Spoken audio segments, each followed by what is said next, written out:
Good afternoon folks, hope you fine. 6 फरवरी 2025 देखते हैं हमारे पास क्या ट्रेडिंग अपॉर्चुनिटीज़ हैं। अगर गोल्ड मार्केट को आप देखें तो हमारे पास यहाँ पे एक रिजेक्शन आ रही है 2880 पे। ये एरिया यहाँ पे गोल्ड को रिजेक्शन मिली है।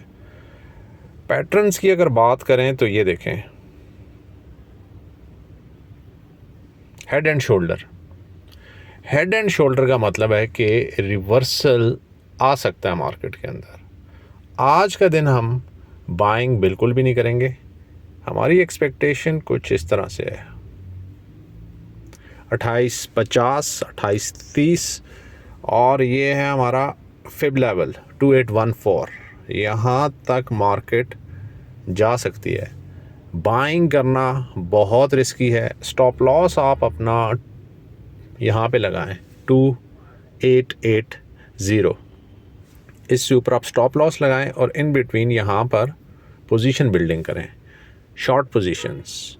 मार्केट को बाइंग करना आई थिंक ठीक नहीं है, तो शॉर्ट रहें पोजीशंस पर। देखते हैं मार्केट कैसे रोल ऑन होती है, आज के दिन हमें क्या ट्रेडिंग अपॉर्चुनिटीज़ मिलती हैं और हम अपने प्रॉफिट्स को कैसे कैपिटलाइज करते हैं। Stay managed and disciplined and good luck with your trades. Bye.